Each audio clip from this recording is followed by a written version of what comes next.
Buffett dünyadaki mödüzlük meblag sağıcı en kötü bay şahsı. Bunun kitabı bizge aytgan 10 çoğ hikmeti. Ma kitapni yaqacha nurg'unlar setvanmadan ya o'qimaslar, shuning uchun men sizlarga ma yig'inchoqlagan mazmuni bir so'zlab beray. Buffett mundaq deydi: odam hayotida buni 10 cho'ng ishni qilsalar, voyaga qilolsa kufaya deydi. Yani bunun için birincisi en mühimi pul tepişini tədqiq qilish. Pul tepişini bir bilim, mühim fen qatarida ögünüş deydi. Yani bu yer ben qanday qilsam pul topamay emas, pul tepişinin üzünümü o'xshash bir hüner, bir fen, bir joyi, bir kasb qatarida ögünüşün nəhayət mühim. İnsan hayotidagi 90% qiyinchilikning, avarchilikning hammasini pul bilan hal qiladi. Qolgan 10%'ni olsa texnik köp bilan hal qiladi deydi. İkincisi, çoxum kitap o'qish odatini yetildirish kerak. Buni qilmay turib, birinchisini hargiz amalga oshirolmaysa, xamxil qilma deydi.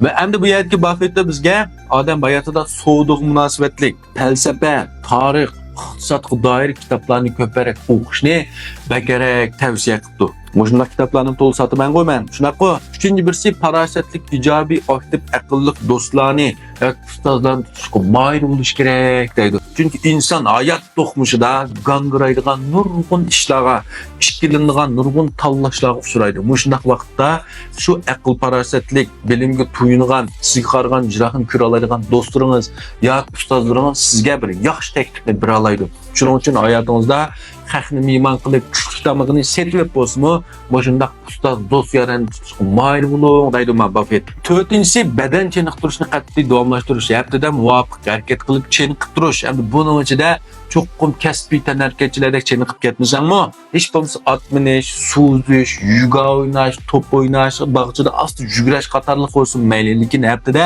2-3 kun atrofida muvofiq cho'qqim badan chiniqtirib turing. Teningiz sog'lom bo'lmasa tapqan pulun huzurlanılmaydı deydi. Beşincisi olsa hissiyatınızı kontrol qilishni öğrenin. Asan hayacanlanmang, asan açıqlanmang.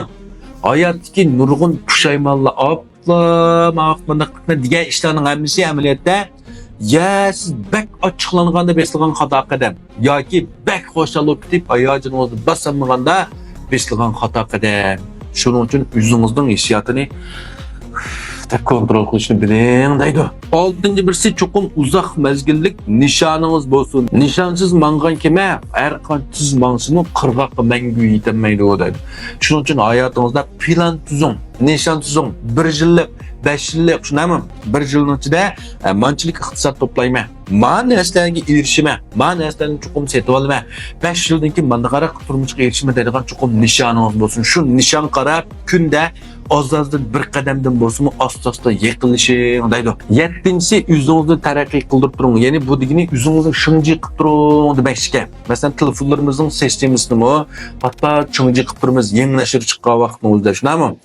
Nimishqimi shunday qiladi, nimishqimi shunday shunji navatidi. Chunki bular o'zining shu sistemasida yoki shu appda ma'lum bir loadingning borligini his qildi, shunami? Bir ojizlik, kamchilikni his qilib, shuni to'liq qildi. Unda siz bilan bizning ojizligimiz yo'qmi? Bor. Hayotda nurg'un kamchiliklarimizni o'zimizmi his qilib hatta haq topamiz-mi, shunami? Shuning uchun mushu kamchiliklarimizni, ojizliklaringizni amal qilib, asta-asta bo'lsa tugiting, taraqqiy qildiring, o'zingizni shunji qilib turing deydi. Endi 8-si mablag' silish aksiya bilimlarini o'rganing. Pul orqali pul tepish yo'llarini biling. Bu hozir chiqib o'ynang deydi. Jumlalar bu yerda Buffett.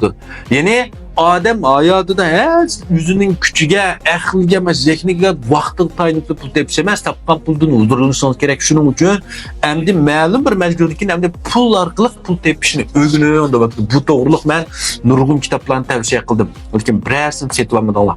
Ammo bir kuni pushaymon qildiganlarga 99dan 199 emas, 200% ishonmayman.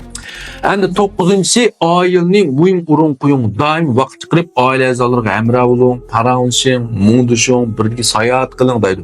Ya'ni hadisda men aldirashda bolalarimizning ballig'iga hamroh bo'lmaydigan cho'ng bo'lib ketganda, ajab kichik cho'ng bo'lib ketdinglar, mana shu bolalarning kichikdi yosh vaqtida ajab qanday qilmayotgan deb qolmang.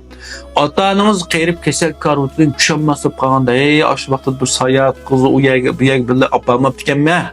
Hamda operasiya mash karovatini tusham deydigan bu holatga kelib qolmayli, pushaymon qilib qolmayli, shundami? Bunisi ham minnatdorlikni biling deydi. Yuqorqi 9 ishni bilgan odam chuqur ma'lum iqtisod to'play oladi, hayotda muvaffaqiyat qozona oladi. Natija qozongan vaqtda o'zingizning atrofidagilarni, jamiyatni unutib qolmang. Ma'lum darajada o'zingizning qimmatini ko'rsatib, yordam qiling, saxovat qiling, o'zingizning minnatdorligini ma dunyoga ifodalang, dunyoda siz minnatdor bo'ling.